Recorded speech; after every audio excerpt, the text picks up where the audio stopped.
Assalamualaikum warahmatullahi wabarakatuh. Allahumma sholli ala Sayyidina Muhammad wa ala ali Sayyidina Muhammad.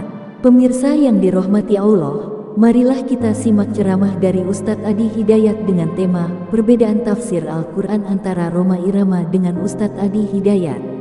Sebelumnya marilah kita perbanyak sholawat minimal 1000 kali sehari, agar hidup kita penuh barokah dan mendapatkan syafaat kelak. Jangan lupa dukung kami dengan memberikan super thanks. Selamat menyaksikan. Dari Al-Ahzab 28-33 ini jadi jelas bahwa Ahlul Bait itu pertama adalah orang rumah Nabi. Ada satu hadis mengatakan bahwa Nabi SAW menyebutkan yang namanya Ali, Fatimah, Hasan dan Husain radhiyallahu anhum ini Ahlul Baitku. Masih relate dengan Al-Ahzab bahwa Ahlul Bait itu adalah keluarga rumah, bukan keturunan. Bukan keturunan. Ada yang harus diluruskan juga, yaitu surat Asy-Syura ayat 23 yang berbunyi Qul la as'alukum alaihi ajran ilal mawaddata fil qurba, yang artinya katakan ya Muhammad, aku tidak meminta imbalan atas dakwah yang aku lakukan, melainkan cinta dan kasih sayang dalam kekerabatan. Bahwa illal mawaddata fil qurba artinya adalah kecuali cinta dan kasih sayang dalam kekeluargaan, dalam kekerabatan, bukan cinta kepada keluargaku, bukan cinta kepada keluargaku.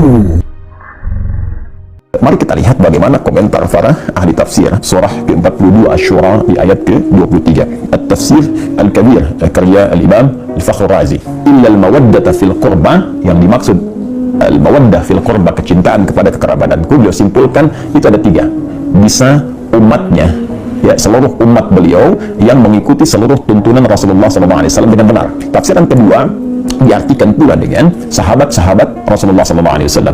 Nah, tapi yang paling menarik, ada yang ketiga, dan ini menempati level yang tertinggi, yaitu langsung keluarga besar keturunan Rasulullah SAW. Baik ya, semua tersambung dari Al-Hasan ataupun Al-Husain ridwanullahu alaihima, yang keduanya tentunya tersambung kepada Sayyidah Fatimah Az-Zahra, ya putri Rasulullah SAW, istri dari sahabat mulia Ali bin Abi Thalib karamahullahu wajhah. Milik tafsir Al-Kashaf Az-Zamakhsyari menyampaikan setelah riwayat annahu lamma nazalat hadhil ayah, tatkala turunnya ayat ini illal mawaddata fil qurba, kemudian qila, dikatakan kepada Rasulullah SAW, ya Rasulullah wa Rasulullah, man qarabatuka haula'il ladzina wajabat alaina mawaddatuhum. Ditanyakan kepada Rasulullah ketika ayat itu turun, ya Rasulullah, siapakah yang dimaksud kerabatmu itu yang wajib bagi kami ini menyayangi mereka, mencintai mereka? Maka apa jawab Nabi? Faqala Ali wa Fatimah wa ibnahuma, fathabata anna haula'il arba'ah aqarib an-nabi sallallahu alaihi wasallam, adalah Ali,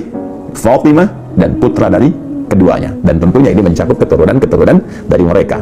Maka Al-Imam Fakhr Razi ya mengomentari kalimat riwayat tadi, mengatakan maka dengan tetapnya keterangan ini, mereka keturunan Nabi langsung dari Ali, Fatimah, Al-Hasan, Al-Husain, ini harus menempati porsi tertinggi dari nilai kasih, cinta, perhatian, tak boleh disakiti, dari 3 golongan yang tadi disebutkan. Bahkan Imam Fakhr Razi langsung mengomentari, bahkan ini kita bisa dapati beberapa petunjuk, kata beliau. Di antara petunjuknya, la syakka anna Nabiy sallallahu alaihi wasallam kana yuhibbu Fatimah alaihi salam, qala sallallahu alaihi wasallam, Fatimatu bid'atun minni, ya Fatimatu bid'atun minni yu'dhini ma yu'dhiha. Fatimah itu belahan diriku, belahan jiwaku. Siapa yang menyakitinya, dia telah menyakitiku. Siapa yang menyakitinya, dia telah menyakitiku.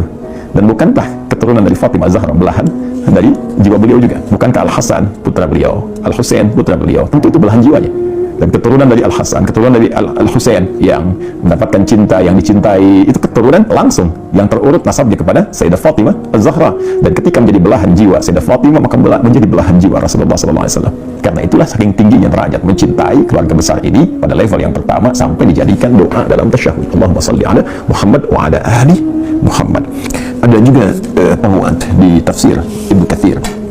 Ini dalil dari Ibnu Katsir yang menguatkan bukan hanya Fatimah yang Allah Ta'ala anha, Ali bin Abi Thalib dan putra keduanya itu Al-Hasan dan Al-Husain, tidak dicukupkan mawaddah al-qurba fil qurba pada keempatnya. Nah, di antara buktinya apa yang disampaikan oleh Imam Ibnu Katsir dalam tafsirnya, tafsir Al-Qur'anul Azim.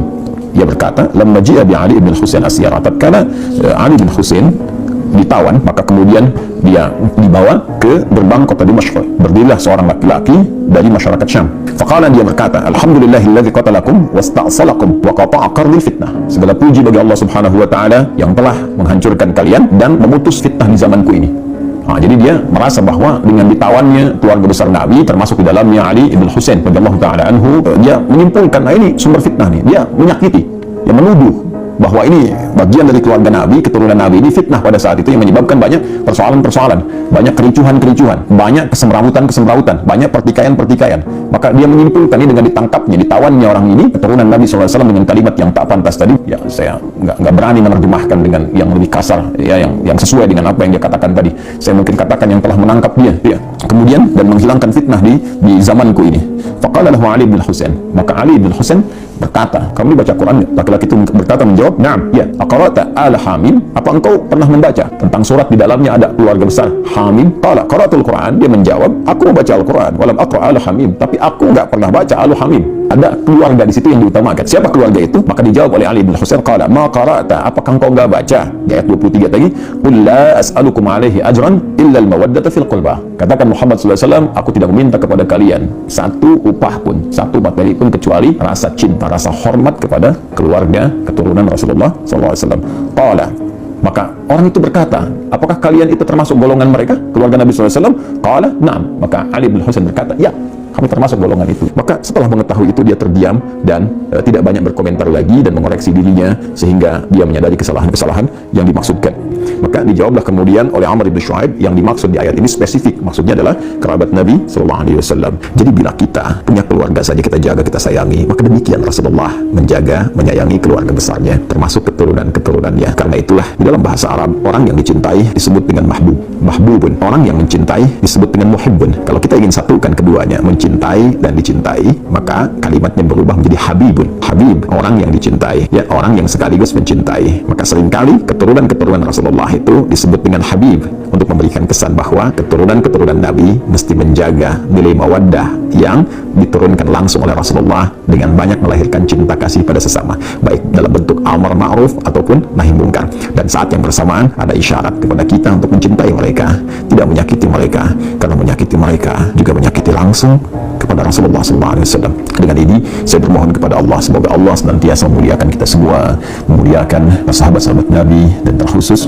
memuliakan, mencintai dan menjaga seluruh keluarga besar Rasulullah SAW sampai dengan keturunannya di masa kini ataupun di masa yang akan datang. Saya pun memohon maaf jika dalam setiap tutur perilaku ada tindakan-tindakan yang boleh jadi menyakiti keluarga besar Rasulullah SAW, dan semoga maaf Anda, kasih sayang Anda menjadikan peluang yang terbuka bagi saya untuk berjumpa dengan Rasulullah SAW dalam keadaan yang, ya, gembira bersama Anda semua dalam naungan Allah Subhanahu wa Ta'ala.